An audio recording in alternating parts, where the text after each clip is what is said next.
My name is Julie. I currently work with my husband, Scott, at his family's small business. This business is managed by my father-in-law, Paul. It's a cozy place with about 5 employees. Paul doesn't get involved much in the daily work. Instead, Scott, who will soon take over as president, works hard. He looks for new clients and projects, showing his dedication to growing the business. When we have a big project, all the employees come together enthusiastically, creating a vibrant atmosphere. I have been working here for 12 years since I got married. Hey Julie, how long do you plan on clinging to our family business? My mother-in-law, Olivia, asked this as I came home early to make dinner, while Scott was still at the office. Olivia had retired from the business when Scott and I got married and seemed happy about her retirement. But now, with more free time, she often criticized me. What do you mean by clinging? I asked, trying to stay calm. Olivia sharply replied, exactly what it sounds like. You must have married Scott because you couldn't find a job anywhere else, and now you're just taking advantage of our company. I sighed to myself. These kinds of comments from her were becoming more common. When I married, I left my previous job and joined Scott's family business by choice, not because I was fired. For some reason, Olivia thought I was completely unskilled at my job. I said before that it's not that I couldn't work somewhere else. I chose to join Scott's company, I told her. But she answered dismissively, I can see right through your real intentions. She thought she knew everything about me and walked back to the living room. However, the problems with my mother-in-law weren't just her words. She had quit her job promising to look after the house, but she never helped out. My father-in-law often asked her to do some chores since she was home all day, but she stubbornly refused, saying, I've worked all my life, now it's the daughter-in-law's turn to do the housework. As a result, I usually ended up making dinner. Olivia seemed to make and eat her own lunch as she liked, but she never cleaned up afterward. Each day, as I returned for my errands, the sight of piled-up plates and utensils greeted me, stirring a mix of frustration and resignation within me. Gathering my courage, I decided to address this domestic issue one sunny afternoon. Olivia, I began hesitantly, trying to sound as diplomatic as possible. I've noticed the dishes often get left in the sink. It would be really helpful if you could tidy up after your meals. It's just a small request, but it would mean a lot to me. To my dismay, Olivia's response was far from understanding. Her eyes flashed with anger as she snapped, Are you trying to give me orders in my own house? You're just a daughter-in-law. How dare you dictate what I should do? Her sharp and unyielding words reminded me of the delicate balance in our family dynamics. I wish Helen were here instead of you, Olivia continued, her voice laced with a mix of longing and bitterness. Helen, Scott's younger sister and my sister-in-law, was a spirited and ambitious woman. Our encounters had been limited to brief formal meetings, and she was notably absent from our wedding, having canceled at the last minute.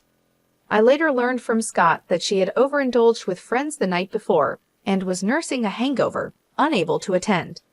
Despite this, Helen pursued her dreams fiercely, relocating to Jersey after her college graduation to dive into the bustling world of fashion design. In an attempt to change the subject, I mentioned Helen's hard work and dedication. Helen's really making a name for herself in Jersey, working hard in her field, I said, hoping to ease the tension. However, Olivia's views on Jersey were negative. Jersey, that cold, impersonal city. It's no place for someone as warm-hearted as Helen. And you're from Jersey too, aren't you? Now it all makes sense. You're always so distant towards me. Caught in this tiring conversation, I realized that if I didn't start preparing dinner soon, we'd be eating much later than usual. While dealing with my own frustrations, I managed to stay calm. Mom, let's continue this conversation later. I need to focus on getting dinner ready, or we'll be eating quite late tonight.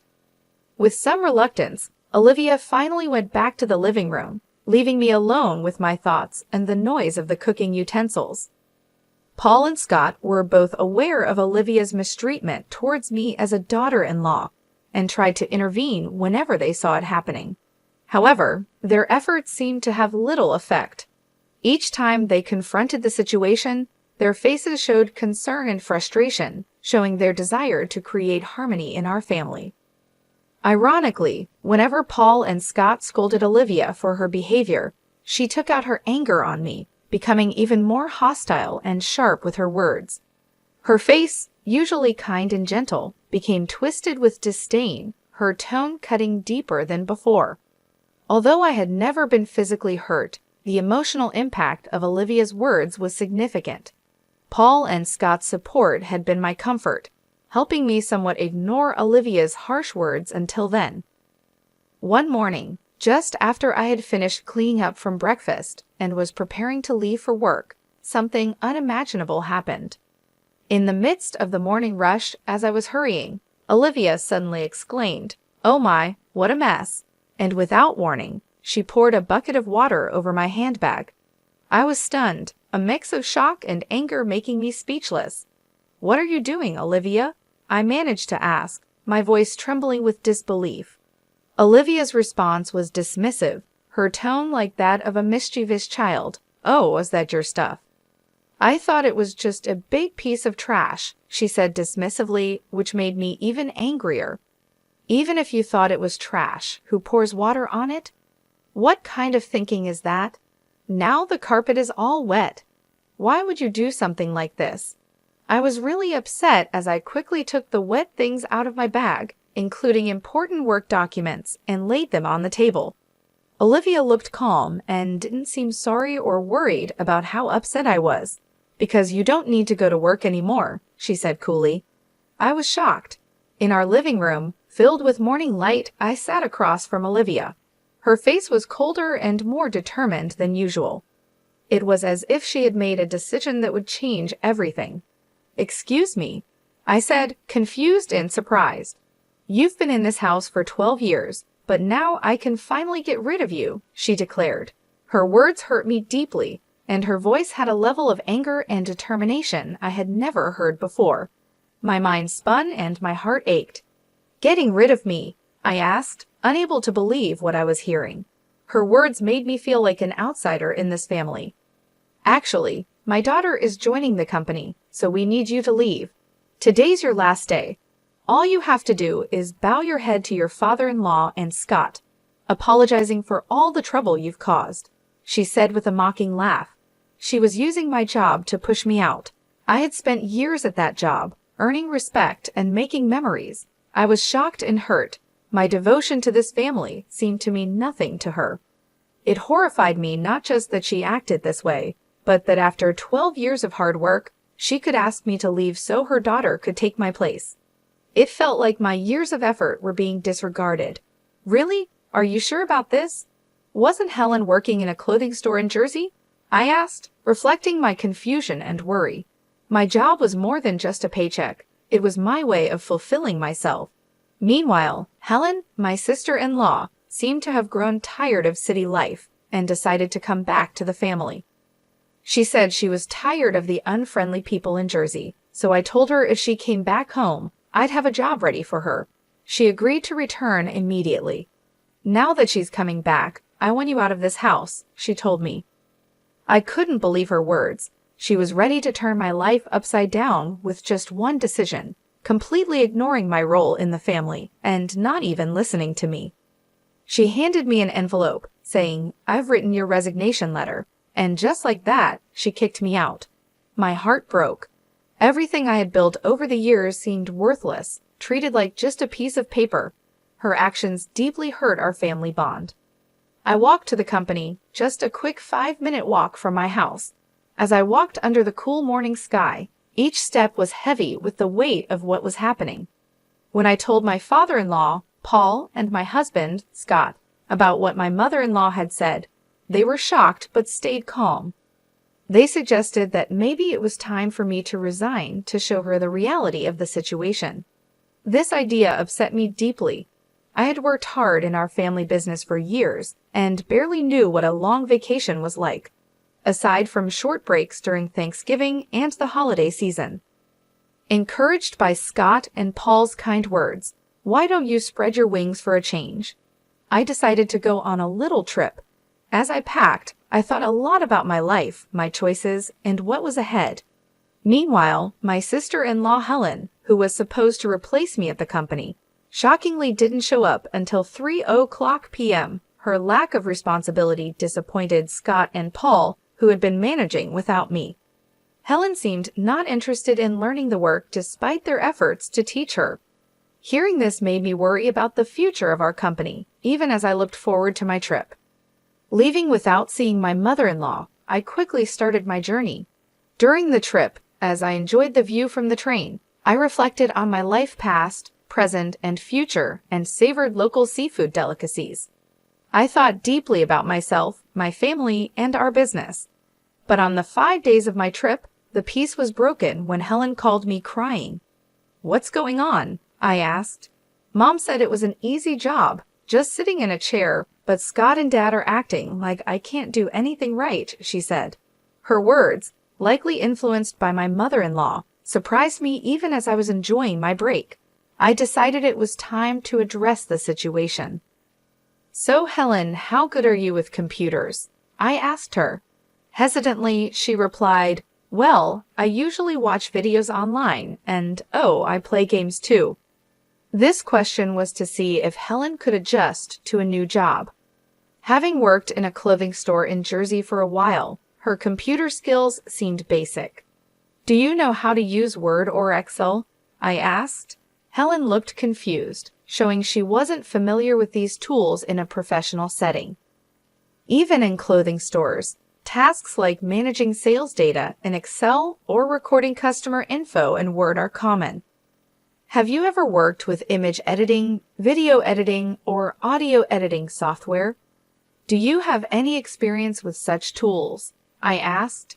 Helen, clearly puzzled, replied, "What's all that?" This question aimed to dig deeper into her technical skills to better understand her capabilities. Considering her background in the apparel industry, it's unlikely she never used a computer. Tasks like tracking sales, managing inventory, and inputting customer data would have required her to use Excel. When asked if she can handle calculations for sales or fill in documents, she confidently said, "I can do that." However, when I asked if she could also calculate tax, her confidence faded, and she answered uncertainly, This question tested her math skills and her ability to use them in a business context.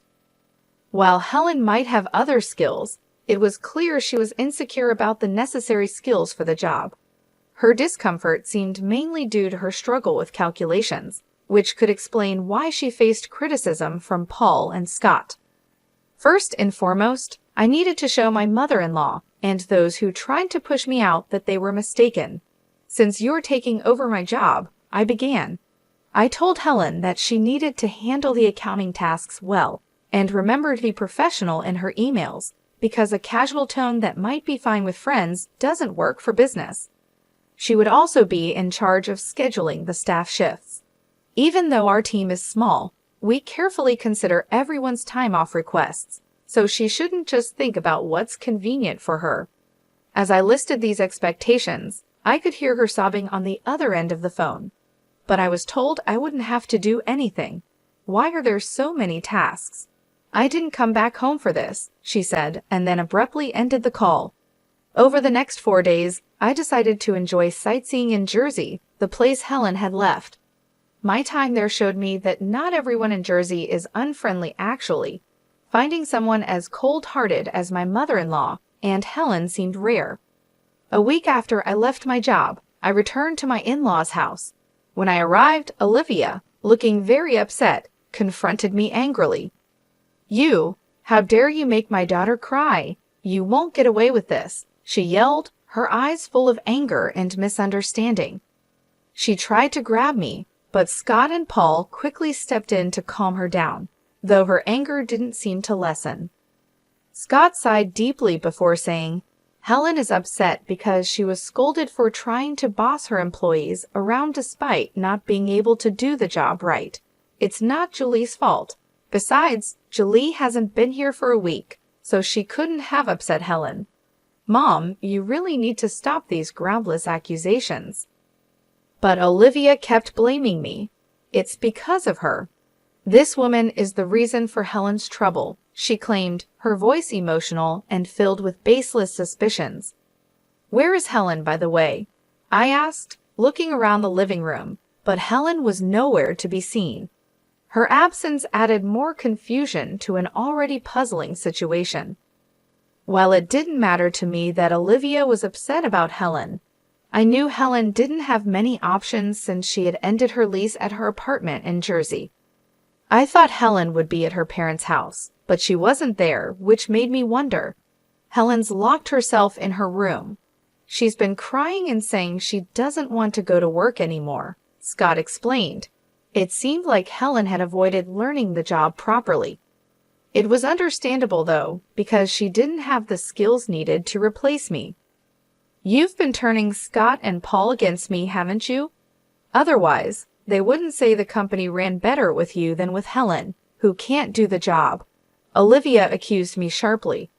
Her words were filled with long-standing misunderstandings and prejudices, leaving me completely baffled. She seemed to have always seen me as an opponent, her words reflecting years of wrong ideas. Scott let out a heavy sigh, his face showing his tiredness and frustration with the complicated emotions in our family. He had tried many times to clear up the misunderstandings among family members, but it didn't seem to work very well. Mom, I know it might sound odd coming from me, but Julie is truly exceptional at her work. She's certified in bookkeeping and her secretarial skills are top-notch. Moreover, she's studied Spanish and even has experience studying abroad. When it comes to dealing with multiple languages at our company, Julie handles everything, Scott said with a sense of pride. His mother, Olivia, looked very surprised. She had assumed that I quit my job as soon as I joined the family, so she had no idea about my contributions and achievements at work. What? That sounds like something straight out of a TV drama, I thought, recalling my college days. I was so focused on getting various certifications that I immersed myself in my studies, so much that I barely had time for clubs or a romantic relationship. It was during this busy time that I met Scott, who came to my company for business. As I found myself sharing the story of how Scott and I first met, I realized that this wasn't what Olivia wanted to hear, so I quickly got back to the main point. In short, I was responsible for a lot of tasks at the company, from handling accounting to scheduling, working with other companies, and managing employee shifts. Thanks to that, I could reach out to other businesses for deals, making the work environment much more comfortable than when Olivia was around. Scott added this, leaving Olivia speechless in amazement. Just then, Paul, Scott's father, made a comment that surprised me. We're going to shut down the company soon, actually. Helen made a big mistake. Even though she was supposed to prepare some documents, she decided to handle phone calls because it seemed more fun. While Scott and I were away, she ended up being rude to the person in charge from another company. Of course, I got a call to confirm this. Hearing this, I was so shocked that I instinctively covered my mouth with my hand. I can't believe Helen would do something like that, I murmured, filled with disbelief. The thought that Helen's actions might lead to the downfall of our company went through my mind, filling me with dread. However, as I was lost in these anxious thoughts, the story took an unexpected turn. When I explained the situation, they suggested it might be time to end the family business. We had mentioned this to you before, right? About being absorbed by another company, they said. Then, the president of company stepped forward, saying he was interested if Julie and I were involved. This was an unexpected but long-hoped-for development. Running a family business has its limits, and it's uncertain whether we could consistently attract stable customers. That's why Scott had always worked hard in sales, trying to secure new clients. Being absorbed by a larger company could mean having a steady base of customers. The future, once uncertain, suddenly seemed to have a bit of hope. However, this news only brought relief to me, Scott, and his father. Scott's mother suddenly opposed the idea, saying, That's not acceptable. Scott must become the president. This company is ours, isn't it? I was surprised by this sudden change. It seemed that more than a stable future, Olivia was concerned about maintaining the prestige of being part of a company president's family. And you're telling me he's not going to be the president anymore? Absolutely not acceptable, Olivia exclaimed passionately. This commotion caught the interest of Helen, who was upstairs in her room, leading her to come down to the living room to see what was happening. In response to the chaos started by Olivia, Paul spoke up calmly but firmly. I am divorcing you, so either way, you will no longer be part of this executive family. Not only have you not changed your attitude towards my son's wife, but you also neglect household chores. To top it off, you spend your days out with young men instead of being home. I have no intention of supporting such a wife any longer.